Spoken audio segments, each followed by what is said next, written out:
Hello, my name is Rich Howard, owner of Architectural Builder Supply. In this video is to bring you a closer look at the Bommer number 7814 HD in a 600 finish, a horizontal spring pivot, heavy-duty assembly in a 600 or prime coat finish. Here's the business end of a 7814 HD. It's going to look just like the other ones, but I can tell you it's in heavy-duty. I can normally rotate that a lot easier with my hand. Meaning that this spring tension is going to be intended to accommodate a heavier door, and we'll get to that in a moment. First, a visual tour. Again, the business end, the bottom spring pivot assembly. The 7814 accommodates, or I should say is included with a jamb bracket, which is this. We're going to go over the dimensional properties of these items. Let's back up a little bit. Just an overall length of the 7814 is going to be roughly about 9.5 inch. Just give you some rough dimensions. Overall height's about 3 3/4 or so. Width of the base plate, about 2 3/4. Length of the base plate's about 3 1/4. Let's move on to the jamb bracket. Now, why would you want a jamb bracket? That would be because you don't want to attach anything into your floor for whatever reason. Maybe you've got a floor that you can't drill into, meaning it's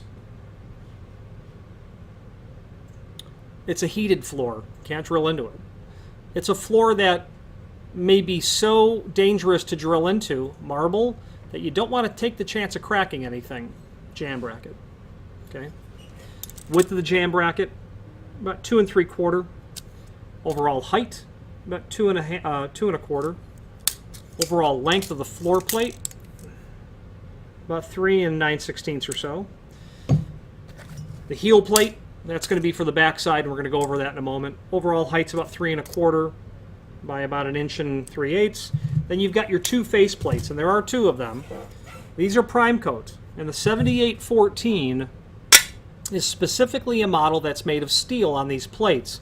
That's inferred I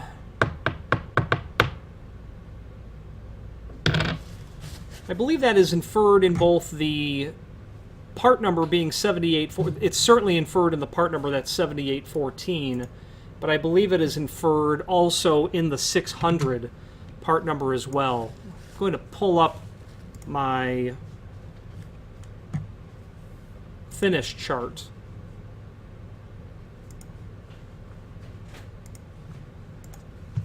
My BHMA finish chart, which actually is located in the Contact Us link in the upper right-hand corner of the site, and then,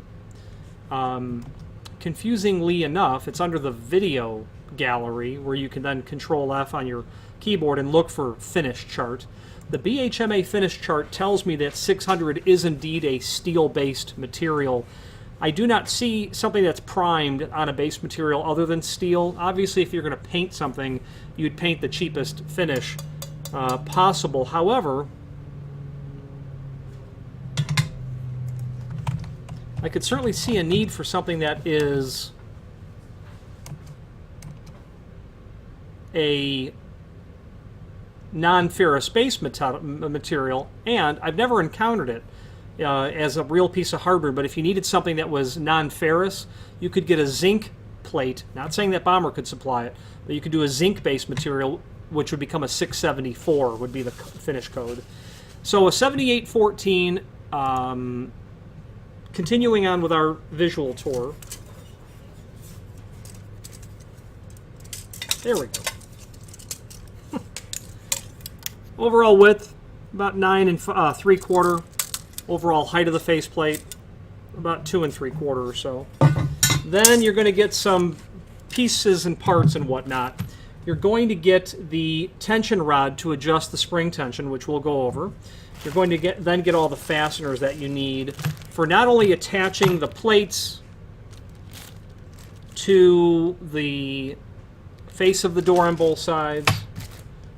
You're going to get the screws to hold the these are the screws to hold the plates on, along with the heel plate. You've got your There's only 4 screws for the faceplate because when you do the preparation, you're going to notch so much of the door out that these plates will go nowhere. I would really like for Bommer to make these plates with the holes only at the top, but they don't. Otherwise, they're going to double their inventory if they make handed plates. That's why they don't. So you'll get the screws for holding all that on.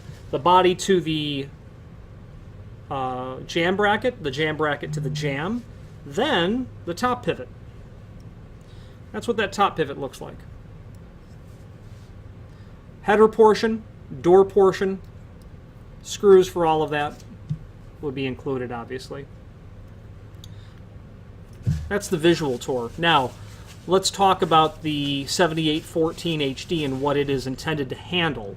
Now, this unit is intended to handle doors up to 150 pounds, and that literally is the heaviest of the 3 versions that are available from Bommer. There's a link below this video to the manufacturer's page where you can pull up the full Bommer catalog, and I like to do that because it's a handy resource to review everything, but in this case, I'm just pulling it up to look at the different part numbers as they pertain to the calibers of the door. Now, here they go. The 78, you got a 7814 HD. That part number means it's heavy duty. That part number separates itself from the 7814, which separates itself from the 7802. 7802, light duty, up to 35 pounds. 7814 up to 90 pounds. 7814 HD up to 150 pounds. All of those part numbers will include the jamb bracket. If you want to drop the jamb bracket, you're going to go to a 7801. No jamb bracket. 7801, certainly, with the floor plate. 7811 for the middle capacity. 7813 with the floor plate. Wait a minute, stand by. 7811 for the non-jamb bracket. And then I'd have to say the 7813 HD, forgive me. No jamb bracket. All they're doing is either not sending you this or sending you this. That's the only difference. Usually you do not see those installed, in my experience. If I sell 100 of these floor pivots, maybe only less than 5 will be jamb bracket style.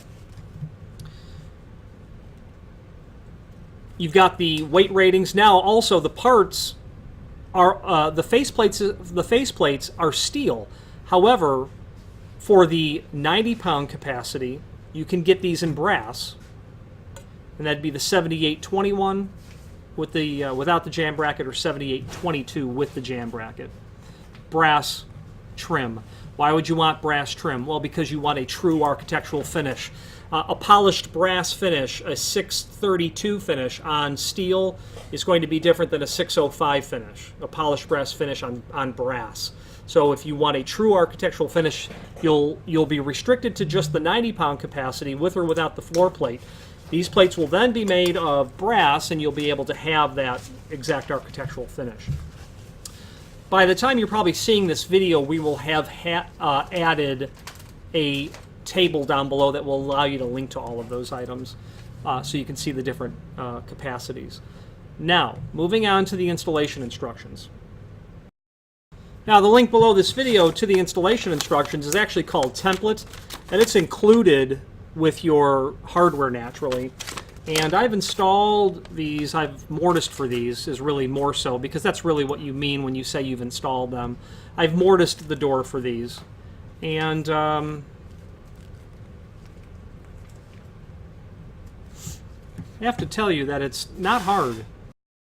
So what we've done is we've updated, there are actually 2 documents by the time you're seeing this video. One is called Template, the other is called Installation Instructions, and they're different documents, and you really need, in my opinion, to review both to get the job done.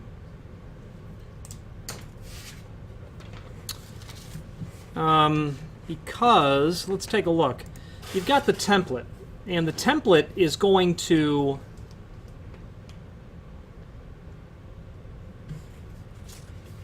and it's been a while since I've reviewed one of these, but I think the difference why you need both is they don't put all the data on both, meaning on the link to the document called template,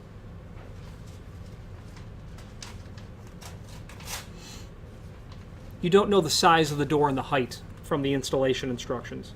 Nowhere is that given that I am seeing. Yeah, that's still the case. They should add that one dimension. And then there's something missing from the template that the installation instructions has that would be nice to have, and that would be the routing, an additional preparation to the bottom of the door, which you'll find out when you try to install it. Now, let's go through the template, and then we're going to go through the installation instructions. The template gives you all the dimensional properties of everything in the top third. We won't go over those because it's all listed there. The middle third of the section basically talks most importantly about moving into how to size the door for the opening. And that's really where all of this starts, or that's where the real work of installing this begins. What is my opening size, my finished opening, and what is my door in relationship to that? You can start with one and then determine the other. Or you can determine both. But here's, regardless of where you're starting, you could start with a 36-inch by 84-inch clear height. Using the template alone, you can determine the net door size. The width, let's start with the width. You'll notice that the unit calls for the hinge style of the door to be radiused. That is to be interpreted as the opposite style of the door as well, 1.5 inch radius, in fact. Without that radius, you will not be able to achieve the 1/4 inch margin, and actually you can probably make that a little bit smaller, but your jamb bracket keeps you from that. If you had a square edge door, it's probably going to be pretty close to working anyway. But if you had a square edge door, you would very much have to calculate that into your net width requirement. So in this case, if you had a 36-inch opening, you'll see that you're either going to have a 1/4 inch margin if you are mortising the jamb bracket, where you're literally going to mortise this to the edge of the door, to the cased opening frame, or 3/8 if you're going to surface mount it, which is certainly more common. If you're going to surface mount this, you don't have to radius that door style. You'll be able to, quite frankly, make it fit with that sort of margin. Now, the opposite side of the door, you're going to want the gap between the jamb and the door to be the same so that it visually looks accurate and correct with each other. Because you have a jamb bracket, you're going to either have a 1/4 inch margin or you're going to have a 3/8 margin. You'll want the other side to be balanced out with that same margin. Those models without a jamb bracket, you could certainly scooch that 1/4 inch to be a little bit smaller, and in that case, you're certainly going to want to radius the door edge.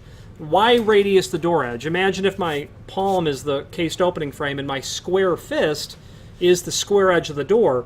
You can see that the hard outside corners of the fist are going to hit the jamb if I don't have enough room. If I've got plenty of room, it won't really matter, this being the lock side of the door.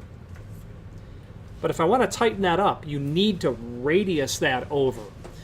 I've radius doors like this countless times, and how you're going to end up doing it, obviously a router is certainly the minimum way that you'll do it with a very large bit. Now, 1.5 inch radius bit is indeed a 3-inch roundover bit. That's a huge bit. You would not want to purchase that if you're going to use it one time. If you're going to use it once a week, it's a no-brainer. If you're going to do it once a week or you're going to do it repeatedly, what I did in the old days, I'd have about 1.5 inch horsepower router, 1.5 inch, horse and a half router, heavier than standard. Take that big giant bit, get it into the base of the router, but I'd have to cut that base out to accommodate that huge bit and then drop it down right so that my radius is terminating right at the center of the thickness of the door. And obviously the door thickness is going to be in relationship to that radius as well. But 1 3/4 generally is what you're going to do. So when you've got all that prepped, you lay that door down and you set your big router on it and you turn it on and you run that down. You make sure that you're not tipping it at all. You're going to be flat on the door and just exit off. And when you exit, exit straight off. Don't go back like this. Make the pass one more time and don't do it again. The one more time pass is just to smooth any sort of jitter that you might have in it. Or maybe you kind of pulled a little this towards you at the end. But that's how I've always done it. Now you have a bull nose. Take that door, flip it over, run it down the second time, 2 times, and now you've got a radius. A bull nose is like the top row of tile in the bathroom. You need to perform a radius. Flip the door over, repeat, and now you've got a fully radius door after you've already sized it to the net width. In this case, if you're going to mortise the jamb bracket, you're going to have a door, if you're 36-inch rough opening, you're going to be at 35.5. That's what you would be at. You can certainly cheat that out on the lock side to 1/8 of an inch. So 35 5/8 would be better, but then you've got to understand, I've got 1/8 of an inch here and I've got a 1/4 inch over here. Will it matter? Probably not, but nonetheless, someone has to decide that. The part, if you have any questions on how to radius the door, feel free to reach out. Once you've got the hardware in your hand, I'd feel free to contact us with your order number, and we will help you work on that. Okay, now the height. That's the part that's not in the installation instructions. You'll notice that it says 9/16 there.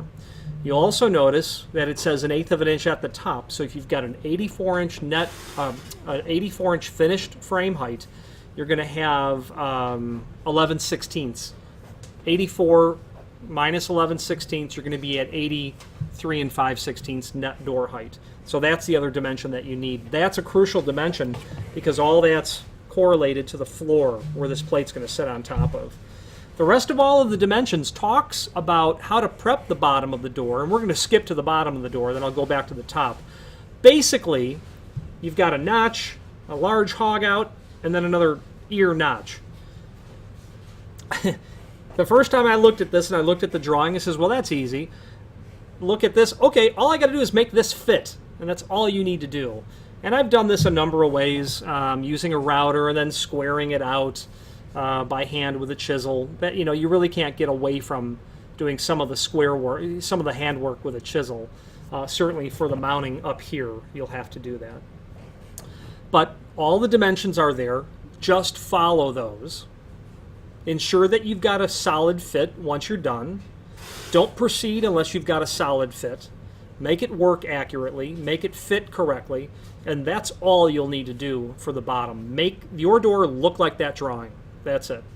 A router is how I would do it. And if you do it enough, create a template for yourself that you can square off to the side of the door, then the bottom of the door, clamp that down and just run your router over it, and then just square everything out. That's what I would recommend.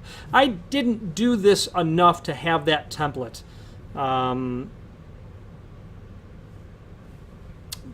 It was always, I'll make one next time, that kind of thing.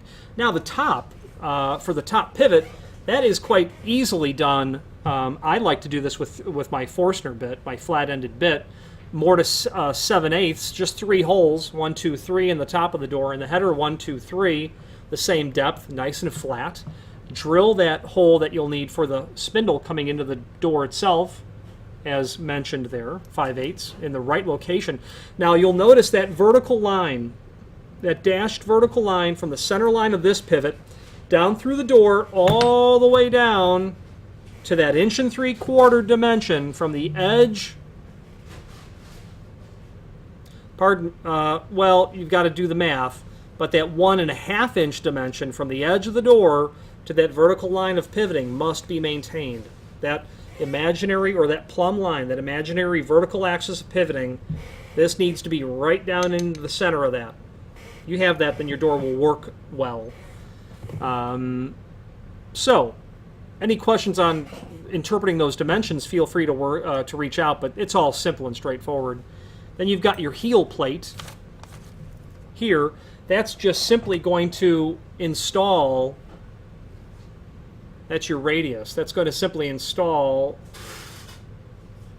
onto the edge itself, which is going to clean off the look from the back of the plates to the edge of the door. So you're going to have that cleaned off. Okay? That's roughly how that's going to look. The dimensions for the plates are there, and again, you're only going to screw with the top 2 holes, and when you look at the preparation in the bottom of the door, you'll see why that's the case. There's nothing else on the template that I think is important. Now, moving to the installation instructions, step 1 and 2 and 3. Step 1 and 2 goes over all of that. Step 3 gives you the introduction. And actually, I don't think it's mandatory. It's not required. Step 3 is not required with this because other models, the 7811, will have a bearing in here that will actually travel, so you need to account for that. You don't have to do step 3 for this model. Step 4 gives you all of the same dimensions, although I do see it appears to me that there is some conflict. The template states, step 4 of the installation instructions state from the Jamb. Oh, no, it's perfect. Forgive me. It's all good. Yep, that's a surface-mounted plate. That would be normal. Obviously, that 1 7/8 in step 4 is going to change to 1 3/4 if you've mortised the Jamb plate. Step 5 is get it all attached, get it swung into the opening, mark all your points, move it all out, pre-drill your holes, bring it back in, and then secure everything down. Step 6, attach those plates. And that's everything on these units. I know that Bommer's been making these for decades. My great-grandparents built a home just during World War II. And I can tell you that in the late 80s, that original pivot between the kitchen, and this is where you see it in the residential, the kitchen and the dining room, that worked like the day it was put in, and that's Bommer. I've been on nuclear submarine. Forgive me. I have been on a diesel electric submarine. Bommer double-acting spring hinges. So you see Bommer all the way from military applications like that. and it was in a museum, so I guess I'm not saying that it was original specifications of that diesel electric submarine, but all the way down to a home built in 1943 or so with hardware that worked 50 years later. Or in this case, 35 years later. Okay, I'm sure it's still there. Finally, there's a link below this video to the manufacturer's page where you can pull up not only all of the Bommer products that we sell, but also a link to the manufacturer's website, as well as a link to the full product catalog. If you have any questions on the Bommer, this is their part number 7814 HD double acting. Oh gosh, we have gone a little too fast. I did not talk about the fact that this is a non-hold open version. You cannot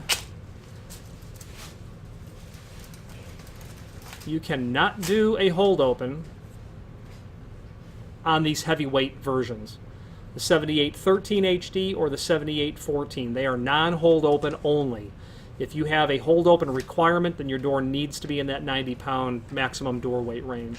So this is non-hold open, is what this is. Any questions, please feel free to reach out to us. Thank you.